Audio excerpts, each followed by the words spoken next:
तो बच्चों इसके पहले वाले वीडियो में अपन ने डिस्कस कर लिया था बेटा। पहले वाले वीडियो में अपन ने डिस्कस किया था बच्चों, अपन ने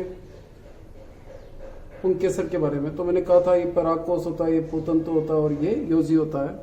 और फिर मैंने कहा था बेटा कि परागकोश में 2 पालियां होती है बेटा, और इन पालियों में लघु बीजाणु धानियां होती है, और इन लघु बीजाणु धानियों से लघु बीजाणु यानी परागकण का क्या होता है बेटा, निर्माण होता है। तो बच्चों जिसने पुराना वाला वीडियो वॉच नहीं किया हो बेटा, पहले वाले वीडियो वॉच कर लीजिए। आज अपन डिस्कस करने वाले हैं बेटा कि इनसे जो निर्मित परागकण है उस परागकण की संरचना कैसे क्या होगी बेटा, और इस परागकण से नर युग्मकोद्भिद का निर्माण कैसे होगा बेटा।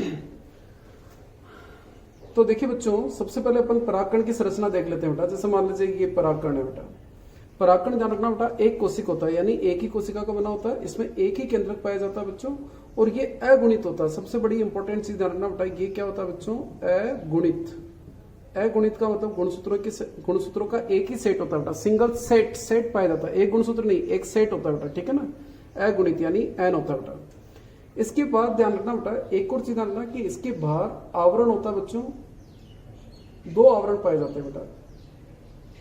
सबसे बाहर होती है बेटा बाह्य चोल, जो कांटेदार होती है बेटा, झुर्रीदार हो सकती है, मोटी होती है बेटा जनरली, ठीक है ना बेटा। तो ये जो चीज बताई बेटा मैंने बाहर, ये क्या है बच्चों, एक्चुअली में बाह्य चोल है। तो ये तो हो गई बेटा बाह्य चोल, ठीक है ना बेटा। इसके अंदर की तरफ ये वाली जो चोल होती है बेटा अंदर, वो होती है बच्चों अंतःचोल। क्या हो गया बच्चों, ये अंतःचोल। तो ध्यान रखना बेटा 2 परतें होती है इसमें, परागकण 2 परतों से घिरा रहता है, बाह्य चोल और क्या बेटा अंतःचोल। तो ये जो बाह्य चोल होती है बेटा मोटी होती है बेटा, और ये एक पदार्थ से बनी होती है बेटा, बड़ा इंपॉर्टेंट है वो पदार्थ, उसका नाम है स्पोरोपोलेनिन। स्पोरोपोलेनिन। और ये स्पोरोपोलेनिन एक ऐसा पदार्थ है बेटा जो जैविक और भौतिक रूप से अपघटित नहीं होता है बेटा। तो ध्यान रखना बेटा ये ऐसा पदार्थ है जो जैविक तथा भौतिक क्रियाओं से क्या नहीं होता बेटा, अपघटित नहीं होता बेटा। जैविक और भौतिक से ध्यान रखना बेटा क्रियाओं से ये क्या नहीं होता, अपघटित नहीं होता है। इवन एंजाइम्स और एसिड भी ध्यान रखना बेटा इस सब्सटेंस को डिग्रेड नहीं कर सकते हैं बेटा। इसीलिए जो परागकण है बेटा लंबे समय तक संरक्षित रहते हैं बेटा, कंजर्व रहते हैं बेटा इस स्पोरोपोलेनिन के कारण। इसके अलावा बेटा ध्यान रखना कुछ जगहों पे स्पोरोपोलेनिन नहीं पाया जाता, यानी बाह्य चोल नहीं पाई जाती बेटा। ऐसे स्थलों को अपन ने नाम दिया बच्चों जनन छिद्र। क्या नाम दिया बच्चे, जनन छिद्र। तो परागकण के वो भाग जहां पर बाह्य चोल यानी स्पोरोपोलेनिन नहीं पाया जाता बेटा, उसको क्या बोलते हैं बेटा, जनन छिद्र। और इन्हीं जनन छिद्रों से ध्यान रखना बेटा पराग नलिका बाहर निकलती है बेटा। तो जनन छिद्रों से ध्यान रखना बेटा क्या निकलती है बेटा, पराग नलिका बाहर निकलती है। इन जनन छिद्रों की संख्या बच्चों 1 हो सकती है या 3 हो सकती है। 1 से 3 नहीं बोला मैंने, 1 या 3। एक बीजपत्री पौधों में 1 होती है बेटा, और द्विबीजपत्री पौधों में ध्यान रखना बेटा क्या पाई जाती है बेटा, 3 जनन छिद्र पाए जाते हैं। और बच्चों इन जनन छिद्रों से ध्यान रखना मैंने क्या कहा बेटा, पराग नली निकलती है। तो ये अपना हो गया बेटा बाह्य चोल के बारे में। अंदर की तरफ एक पतली सी परत होती है बेटा, उस पतली सी परत को अपन क्या बोलते हैं बच्चों, अंतःचोल बोलते हैं बेटा। और ये जो अंतःचोल होती है बेटा, ये अंतःचोल किसकी बनी होती है बेटा, पेक्टिन। किसकी बनी होती है बेटा, पेक्टिन एवं सेलुलोज की बनी होती है। पेक्टिन और किसकी बनी होती है बच्चों, ये सेलुलोज की बनी होती है बेटा। तो पेक्टिन और सेलुलोज की बनी होती है बेटा, पतली परत होती है, ठीक है ना बच्चों। तो ये अपनी कौन सी होगी बेटा, अंतःचोल होगी। क्या होगी बेटा, अंतःचोल। इसके अंदर ये केंद्रक होता है बेटा, और यहाँ पर ये क्या पाया जाता है बेटा, कोशिका द्रव्य पाया जाता है बच्चों।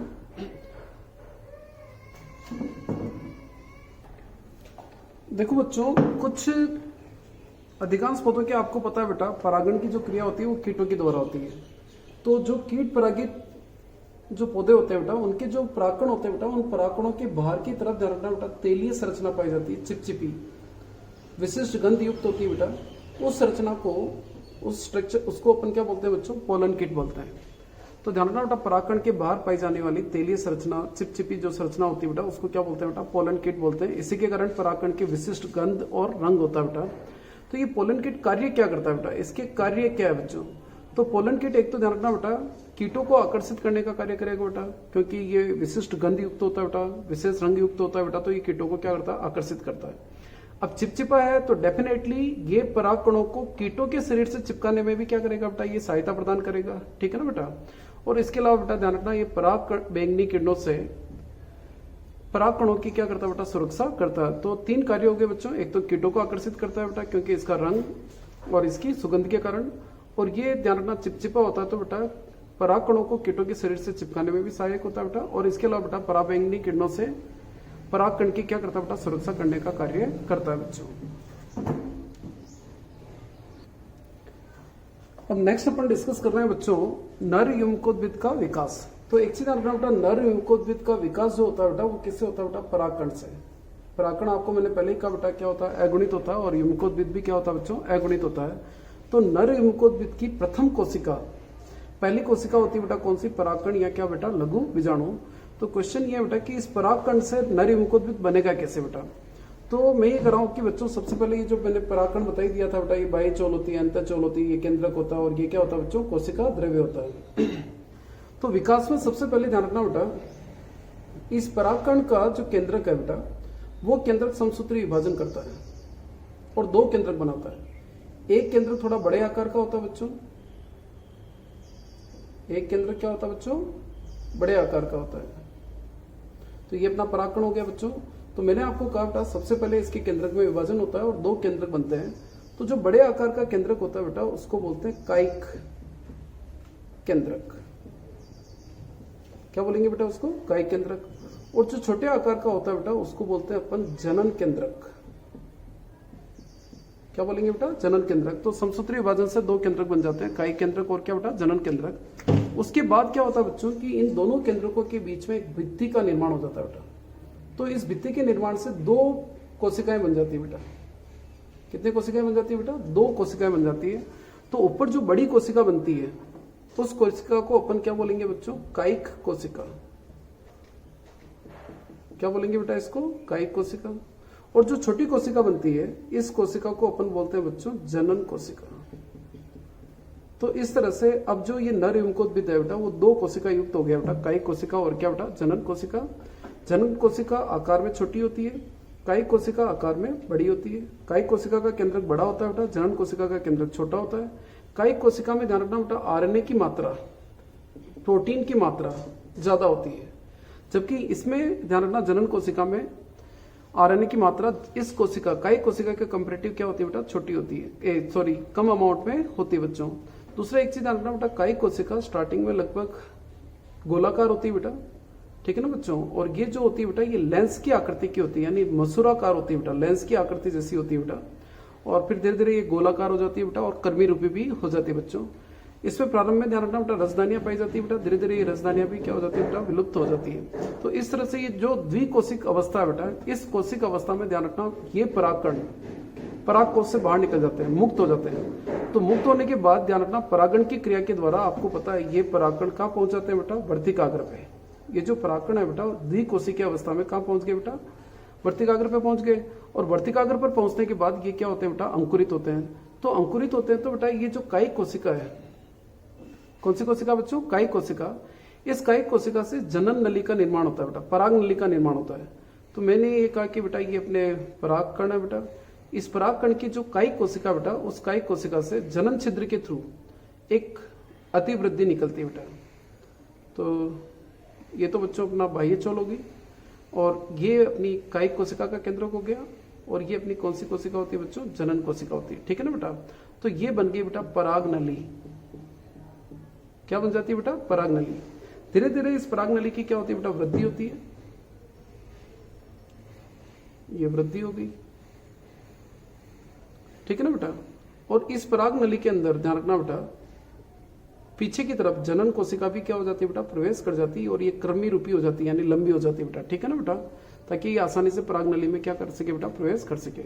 इसके बाद क्या होता है बेटा कि ये जो जनन कोशिका है, कौन सी कोशिका बताई बच्चों मैंने, ये आपको जनन कोशिका। इस जनन कोशिका में ध्यान रखना बेटा क्या हो जाता है बेटा, विभाजन हो जाता है। तो जनन कोशिका में विभाजन होने से नेक्स्ट स्टेज देखिए बच्चों, ये तो अपनी फर्स्ट हो गया स्टेज, ये सेकेंड हो गया, ये अपनी थर्ड और ये क्या बेटा, फोर्थ। नेक्स्ट स्टेज में देखिए बच्चों ये क्या होता है बेटा, ये तो अपनी कायिक कोशिका का केंद्र हो गया बेटा। और ये जनन कोशिका ध्यान रखना बेटा, इसके बाद क्या होती है बेटा, विभाजित होती है और 2 नर केंद्रकों का निर्माण करती है। तो बेटा ध्यान रखना, नर केंद्रकों का निर्माण कहां पर होता है बेटा, परागनली के अंदर होता है। तो ध्यान रखना बेटा, नर केंद्रकों का निर्माण अधिकांश पौधों में परागनली के अंदर होता है बेटा। और इस तरह से ये बन गए अपने क्या बेटा, नर युग्मक। क्या बन गया बेटा, जनन कोशिका विभाजित करके ध्यान रखना 2 नर युग्मकों का क्या करती है बेटा, निर्माण करती है। नर युग्मक ध्यान रखना बेटा अगुणित होते हैं बच्चों, ये अगुणित होते हैं और अकशाभिक होते हैं बेटा, और अचल प्रकार के होते हैं बेटा। अकशाभिक, अचल और क्या होते हैं बेटा, अगुणित होते हैं और एक कोशिक होते हैं बेटा, ठीक है ना बच्चों। लेकिन कुछ पादप ऐसे होते हैं बेटा, तो एक चीज ध्यान रखना बेटा, ये परागकण है बेटा, परागकण का ये पूरा अंकुरण हो गया और ये एक सुविकसित नर युग्मकोद्भिद का निर्माण हुआ। तो बेटा एक परिपक्व नर युग्मकोद्भिद में ध्यान रखना बेटा 3 कोशिकाएं होती है बेटा। कितनी कोशिकाएं होती है बेटा, 3 कोशिका युक्त होता है। एक कायिक कोशिका होती है बेटा और 2 क्या होते हैं बेटा, नर युग्मकों का क्या होता है, निर्माण होता है। लेकिन कुछ पौधे ऐसे हैं बेटा, जैसे कुल्फा है बेटा, बंदर बाटी है, इनके अंदर ध्यान रखना बेटा, ये जो जनन कोशिका है वो जनन कोशिका ध्यान रखना बेटा पहले ही विभाजित हो जाती है बेटा, यानी परागकोश से निकलने से पहले ही ध्यान रखना बेटा विभाजित हो जाती है। और वहां पर ध्यान रखना बेटा परागकण जो निकलते हैं बेटा वो 3 कोशिक युक्त निकलते हैं। बाकी अधिकांश पौधों में ध्यान रखना बेटा परागकणों का, परागकोश का जो स्फुटन होता है बेटा, उसमें से जो परागकण निकलते हैं वो 2 कोशिकीय युक्त निकलते हैं बेटा। तो मेरे हिसाब से पूरा टॉपिक समझ में आ गया होगा बेटा। मैंने आपको कहा ये परागकण है बेटा, इस परागकण का सबसे पहले केंद्रक विभाजित होगा, 2 केंद्रक बनेंगे, एक बड़ा और एक छोटा। जो बड़ा बना उसको कायिक केंद्रक, छोटे को अपन ने क्या नाम दिया, जनन केंद्रक। फिर धीरे धीरे इनके बीच में भित्ति का निर्माण हो जाएगा। भित्ति के निर्माण से 2 कोशिकाएं बन गई बच्चों, एक जनन कोशिका बन गई, एक बड़ी सी कायिक कोशिका बन गई। तो मैंने दोनों के अंतर बता दिए आपको। मैंने कहा इसमें आरएनए ज्यादा होता है, इसमें आरएनए कम होता है, इसका आकार बड़ा होता है, इसका आकार छोटा होता है, इसमें केंद्रक बड़ा होता है, इसमें केंद्रक क्या होता है बेटा, छोटा होता है, ठीक है ना बच्चों। और इस कायिक कोशिका से ध्यान रखना बेटा किसका निर्माण होता है बेटा, पराग नली का निर्माण होता है। और जबकि इस जनन कोशिका से ध्यान रखना बेटा नर युग्मकों का क्या होता है बेटा, निर्माण होता है। फिर मैंने आपको कहा कि इस द्विकोशिक अवस्था में ध्यान रखना बेटा परागकण बाहर निकल जाते हैं बेटा, स्फुटित होकर के बाहर निकल जाते हैं और वर्तिकाग्र पे पहुंच जाते हैं। वर्तिकाग्र पर पहुंचने के बाद ध्यान रखना बेटा कायिक कोशिका जो होती है बेटा वो किसका निर्माण करती है, परागनली का निर्माण करती है। फिर इस परागनली के अंदर जनन कोशिका भी आ जाती है। फिर जनन कोशिका में क्या होता है बेटा विभाजन होता है बेटा, और समसूत्री विभाजन से 2 नर युग्मकों का क्या होता है बेटा, निर्माण हो जाता है। तो इस तरह से ये जो युग्मकोद्भिद बना बेटा इसको बोलते हैं नर युग्मकोद्भिद, और इसमें 3 कोशिकाएं होती है बेटा।